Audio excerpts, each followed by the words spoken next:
Bom, uma outra questão que a gente foi abordado muito cultura, né? Como os ouvintes podem perceber, o quanto existe, até gostei muito daquele teu questionamento, Ana, do quanto existe uma influência da cultura, por exemplo, na questão do feminino, masculino e os grupos e os adolescentes, e o quanto, né, é natural da vivência neuropsi, vamos assim dizer.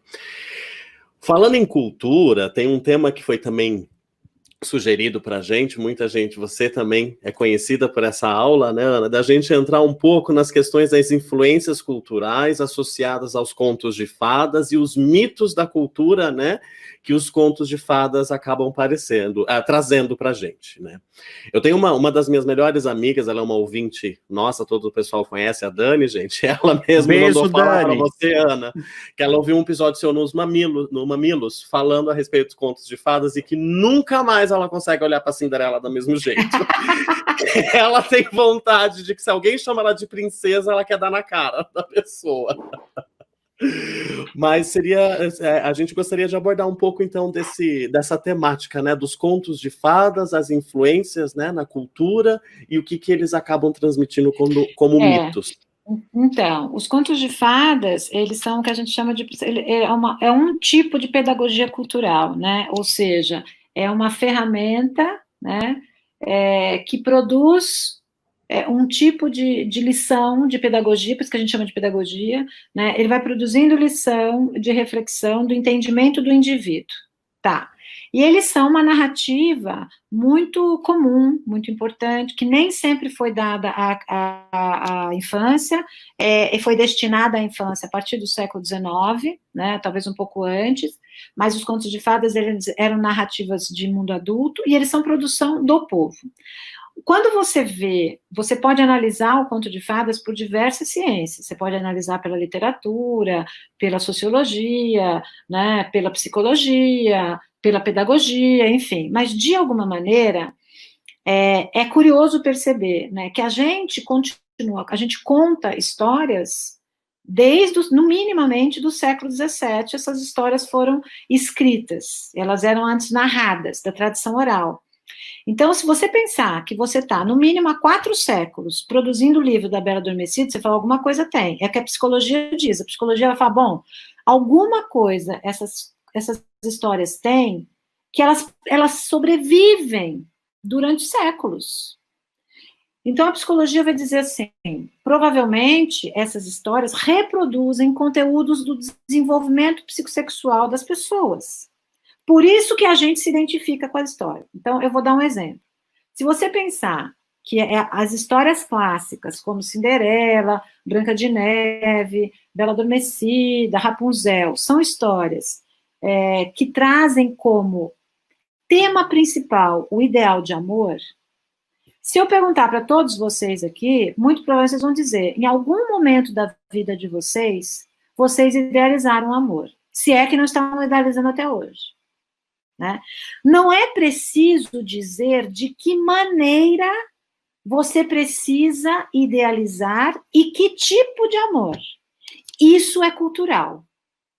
O ideal de amor é do desenvolvimento. Por isso que uma história de amor, ela vai funcionar.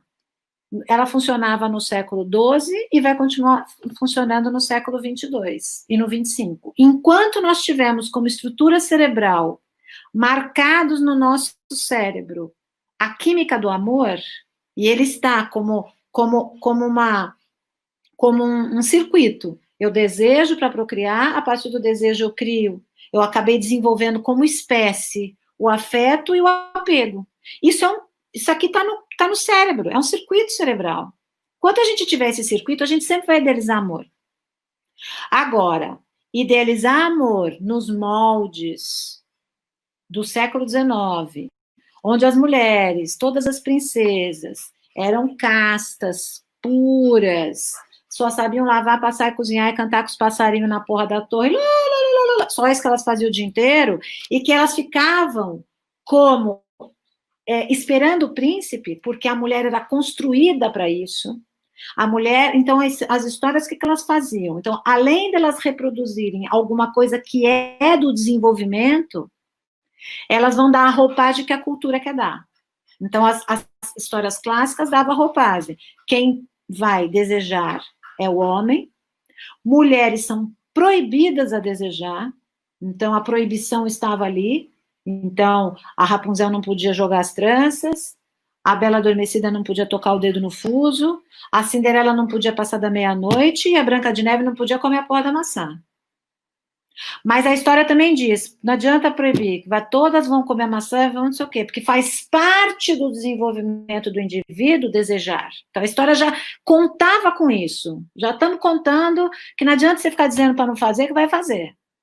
Todas fizeram, só que aí vinha a proibição.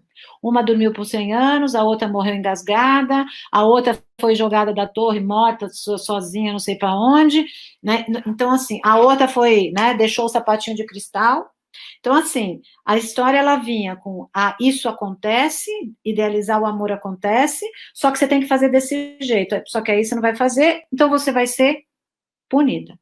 E só vai te salvar se você casar, meu bem. Se você não casar, tu tá fudida. Então aí vem o príncipe do além, que você nem nunca viu, que vai te dar um beijo, e aí isso pode ser lido até como estupro.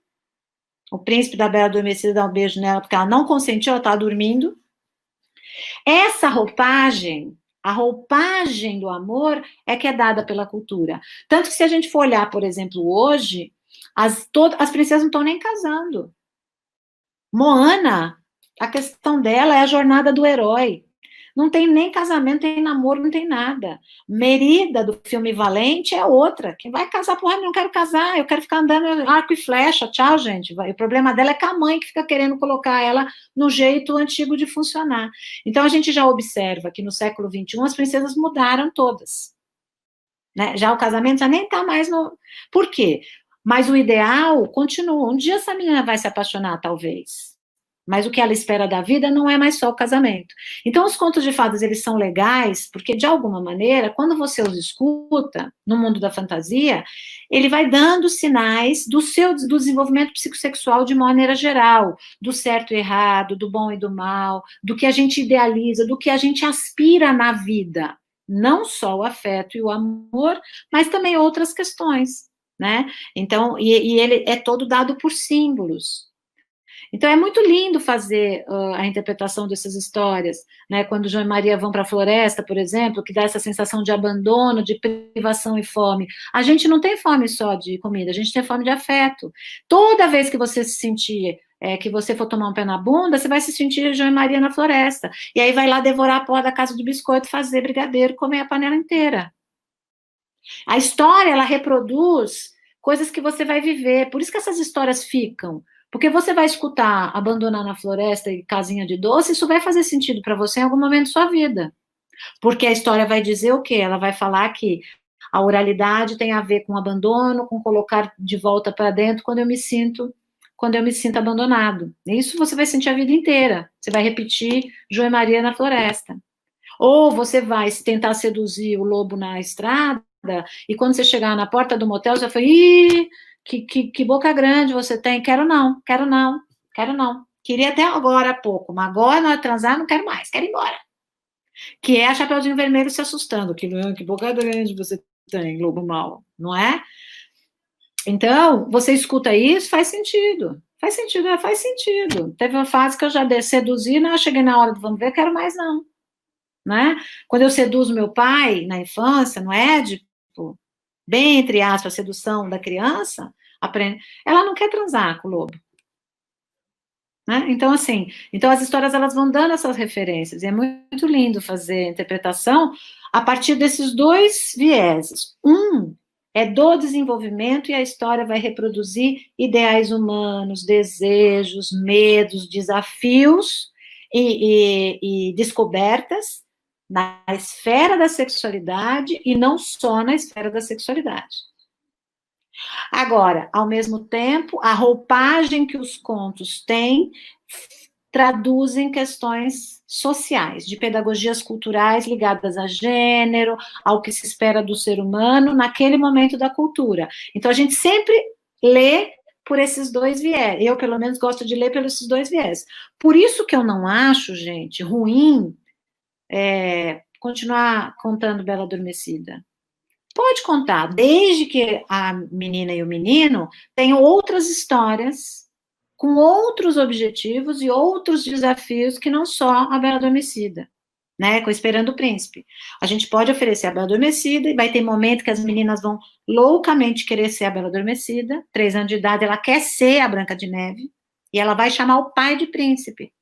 Mas aos 7 anos ela vai adorar a Merida, ela não vai nem querer mais saber da Bela Adormecida e tá tudo bem, sabe? Então o importante é oferecer vários papéis.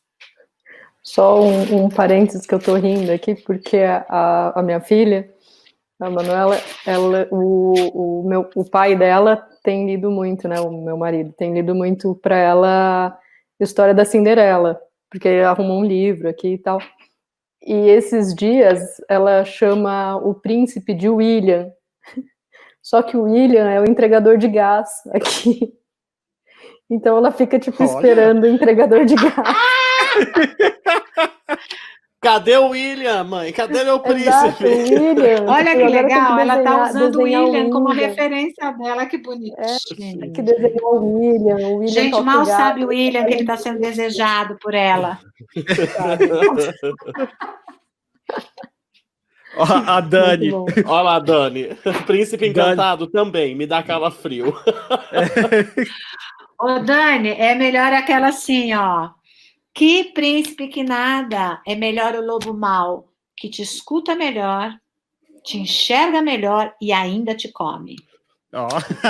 Delícia!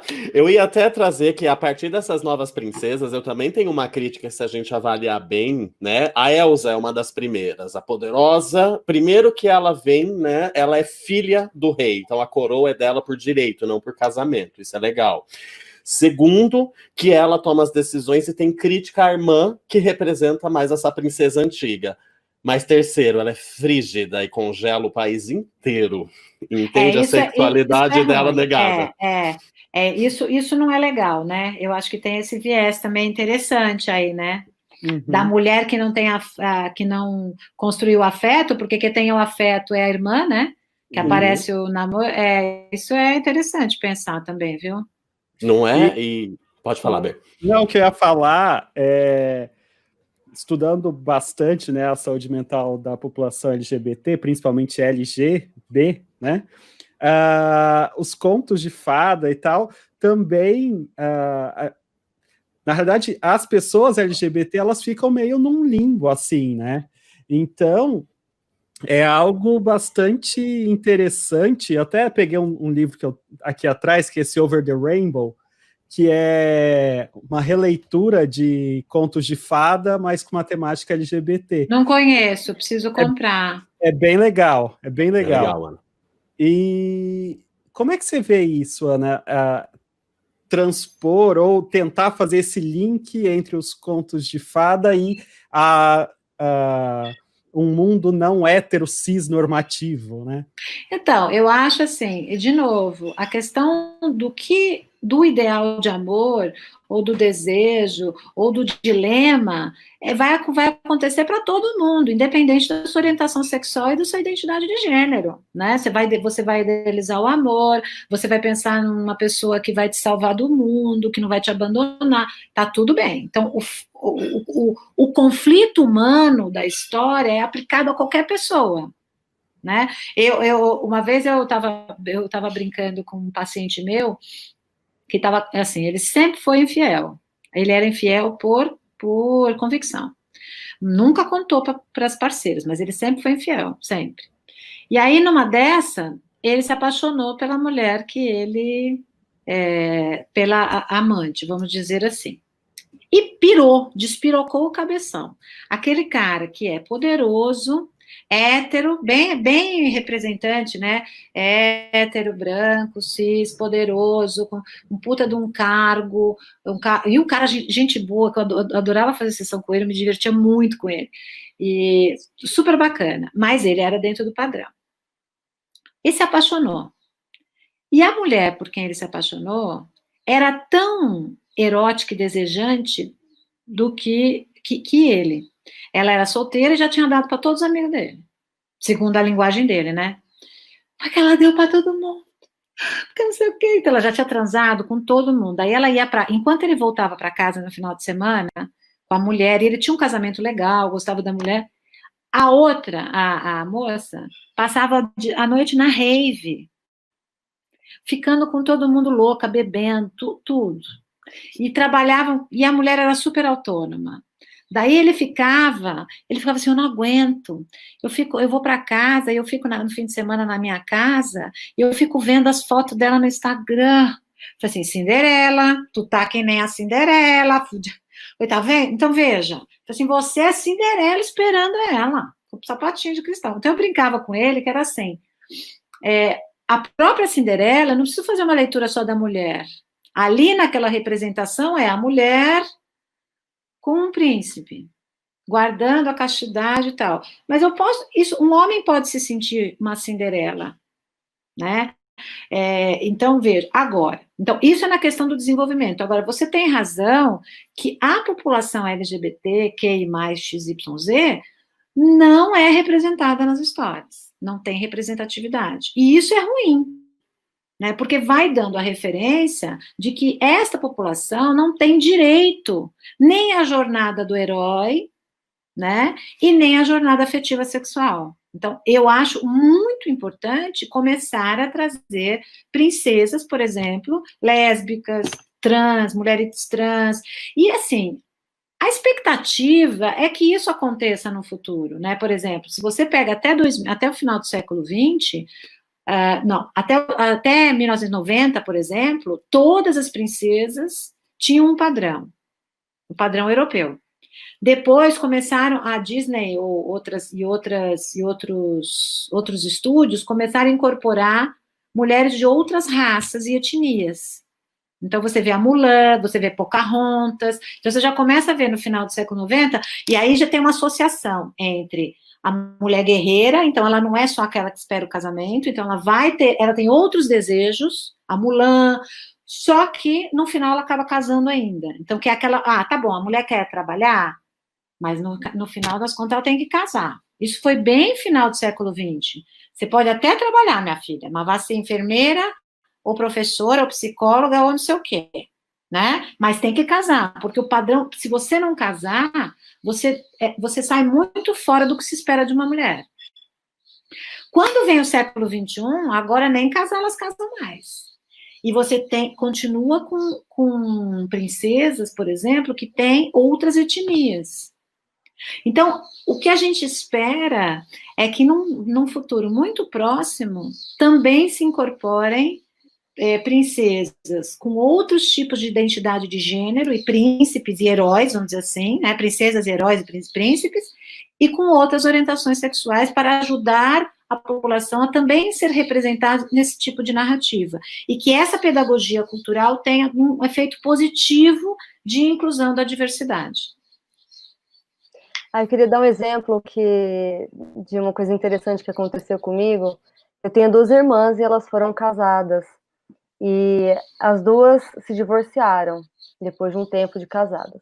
E uma delas se casou de novo. E eu sou a única que nunca casou. Nunca casei, nunca aconteceu isso, né? E aí, quando essa minha segunda irmã foi casar de novo, o meu pai, ela casou aqui em São Paulo, e meu pai, que mora em Minas Gerais, me trouxe um carro de presente. E eu falei, mas eu não preciso eu não quero trocar meu carro. E meu pai, não, mas sua irmã tá casando pela segunda vez e você nem casou ainda. Tipo, como se isso fosse... Tadinha, perdida. Vamos dar um carro para ela ficar mais... Tadinha, tá sofrendo. Conformada. Você sabe que... Fala pra ele que eu não casei também. Fala pra ele que eu sou amiguinha. Estamos aqui, estamos aceitando. Passa o endereço, né? Uma outra característica importante também, que a gente falou das princesas, mas os contos de fadas têm aquelas, né, que nós amamos, que são as vilãs também, né, que são uma representação, acho interessante, daquela mulher que deseja, daquela mulher que quer um objetivo, né, eu até fiz recentemente uma tatuagem, eu fiz da Rainha Má, né, Ana, até lembrando muito da Rainha Má. A Rainha Má. Da Rainha Má. Ah, tá. Que eu chamei a tatuagem de a libertação da Rainha Má, que para mim, a Rainha Má dentro do mito, né, dentro da história, tanto a Branca de Neve quanto a Rainha Má, elas são vítimas de quem? Do macho do espelho, que fica, Isso. você é feia, a outra é figura mais do bonita. outro. Isso mesmo. Você a outra é mais jovem, você tá velha. Isso. Você e não sei o quê. Então, para mim, a libertação da Rainha Má diz isso. A partir do momento que ela quebra o espelho, acaba a história, né? Não teria essa influência. Mas seria legal a gente abordar um pouco também dessa... Porque as vilãs, elas atraem muito as pessoas. Tanto que é como a gente está vendo agora as produções sendo refeitas, onde as histórias das vilãs, eu acho muito bonita a história da Malévola, por exemplo, agora, que se propuseram a fazer, de explicar e dar uma identidade. Eu gostava muito de um outro seriado também, chamado Once Upon a Time, né? Era uma vez, que eles pegaram todos os contos de fada e deram uma mega misturada e trouxeram, por exemplo, a Mulan e a Chapeuzinho Vermelho do Once Upon a Time são lésbicas, né? E tem outras relações, tem outros homossexuais também na contagem moderna. Mas eu gostaria de falar um pouco também das vilãs, né? De como é o papel daquela que ultrapassa ou vai atrás do seu objetivo, ou é a dona da coroa, entende? Quando começa a história, é a rainha, mas ela tem que ser má, porque é uma mulher no poder, porque ela matou o boy. Entende? E sempre a madrasta, né? E sempre a madrasta. Eu acho que isso começa a acontecer quando você tem essa coisa maniqueísta, né, entre o bem e o mal, e aí você tem que colocar pessoas em categorias binárias, mas as histórias, elas têm um pouco essa função, né, elas vêm também fazer parte da moralização. O grande problema é que porque você tem isso também nos reis, e você também tem isso com algumas outras histórias onde os protagonistas são homens, né? Então, essa coisa é sempre quase como a dualidade da moral. Então, a história traz uma figura e uma figura de contraposição para lidar com um sentimento que não é visto, por exemplo, como alguma coisa boa para o sujeito, para o cidadão. Então, não é bom invejar, por exemplo, porque a história da madrasta da Branca de Neve tem a ver com a inveja e competição feminina, né? Embora a gente saiba que esta competição também ajuda, ela valoriza quem? Ela privilegia os homens, né? Porque enquanto as mulheres estivessem estapeando para serem escolhidas por um homem, o homem fica no lugar de privilégio de escolher e de estimular essa competição. Então, mas assim, fica essa coisa dos sentimentos mesmo, né? E as mulheres foram muito divididas num determinado momento entre ou elas são fadas, que é a representação da figura da mãe, a figura boa, a figura de Maria, ou elas são bruxas, que é a representação da figura da Eva, pecadora, a figura ruim. Então fica essa dualidade. Mas a dualidade, ela faz parte da nossa questão moral mesmo, né, dessa produção. Então, sempre vai ter, em todas as histórias, vai ter uma figura representativa do mal, ou da dificuldade, ou de quem põe o desafio. Na psicanálise, eles fazem uma leitura importante. Se não há desafio, não há desenvolvimento. Então, o desafio na história precisa aparecer pela própria configuração do desenvolvimento. Então, quem é o herói? O herói é fulano. O que ele vive? Está vivendo isso. O que vai acontecer? Alguém vem e impõe um desafio. Agora, o problema, Rafa, é a roupagem. Se o desafio é sempre tido pela figura da mulher, competitiva, vaidosa, etc., né, ou erótica, ou desejante, a gente vai colocar o mal, o desafio ruim, na figura da mulher, desta mulher. Então, a mulher boa é aquela que a que não desafia, a que vem salvar. E a que vem salvar é boazinha, é bondosa. Então, de novo, a imposição do mal na história não é o problema, porque ela faz parte do desafio para a história se desenrolar. Sim. Se não tiver o desafio, não vai rolar nada. Agora, o problema é cristalizar o desafio em figuras com uma função também de poder, uma função política, porque a gente sabe que essas figuras são representadas com pedagogias para privilegiar poderes, né? Então, enquanto eu não queria que a mulher fosse desejante, etc., eu ia colocar nessas figuras o mal. E as sociedades vão continuar fazendo isso, as sociedades vão continuar colocando nas histórias, sejam contos de fadas ou outras narrativas, o mal a partir daquilo que olha. Então, é só a gente pensar, né, o Bernardo, por exemplo, como representam as pessoas com transtornos mentais? Como foram representados os transexuais?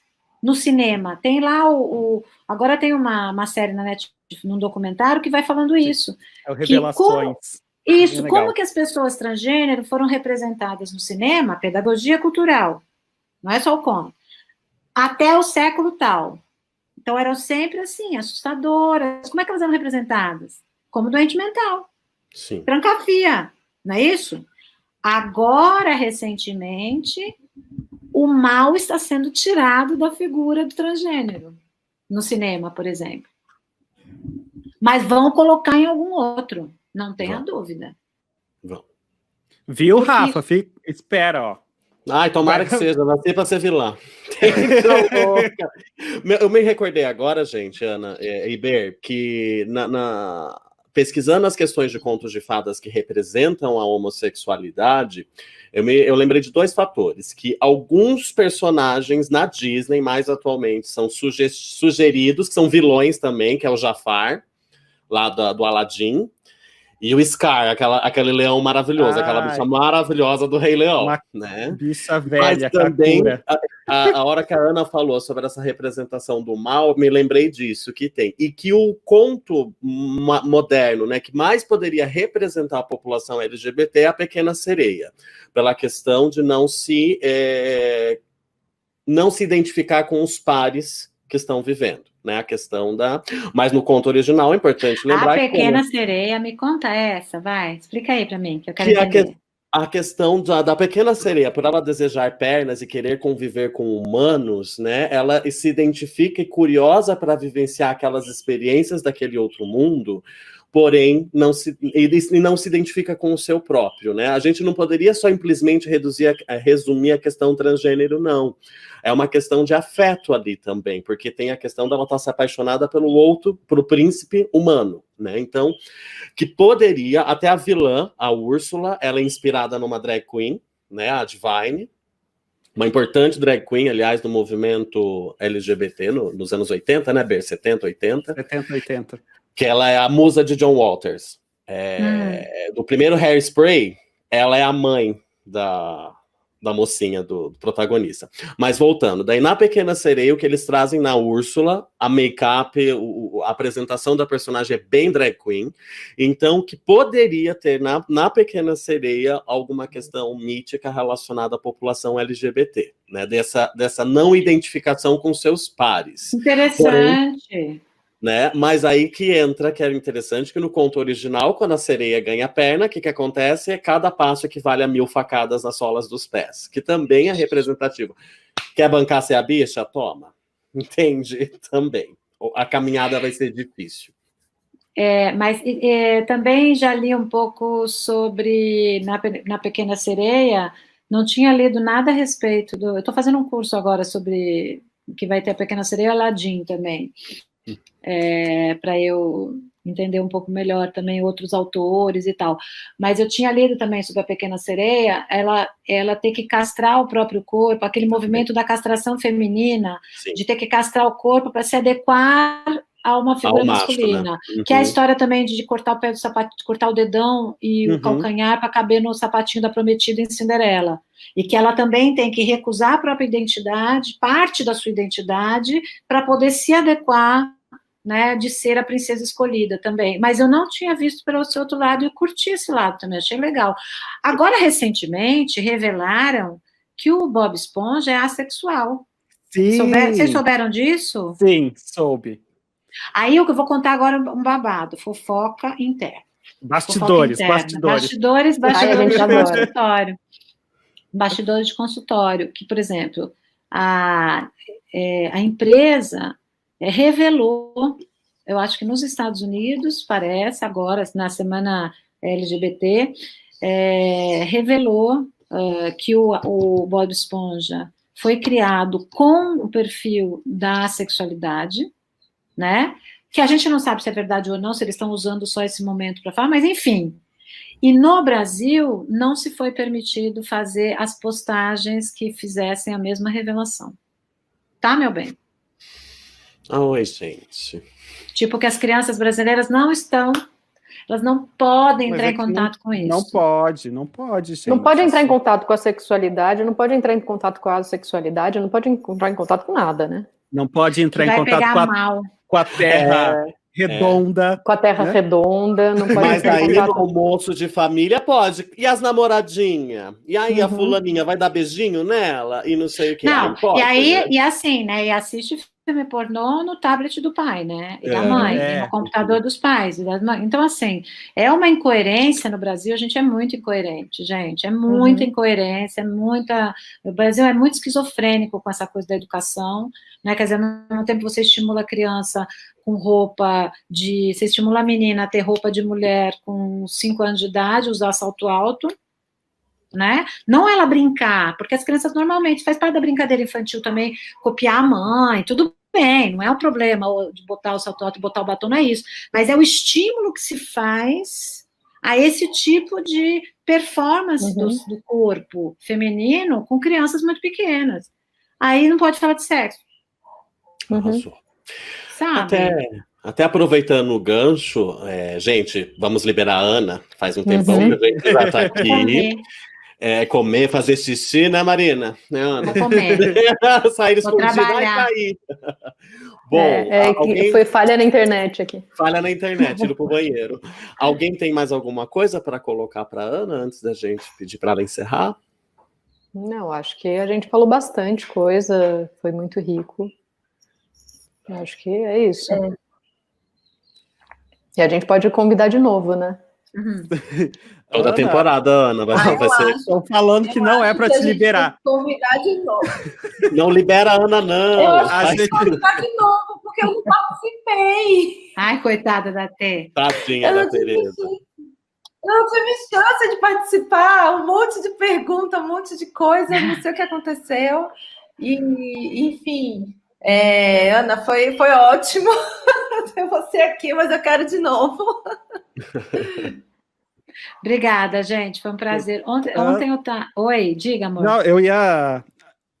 Fizeram um comentário aqui, ó. Não libera a Ana, não. A gente vai fazer igual a Cia, vai deixar ela trancada, presa.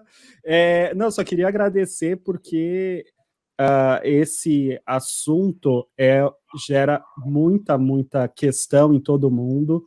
Eu acho que falta ainda, em algum momento, com certeza, você já está convidada a participar novamente, mas falar da ansiedade dos pais, que eu acho que muitas vezes é muito maior do que das crianças e dos adolescentes, né?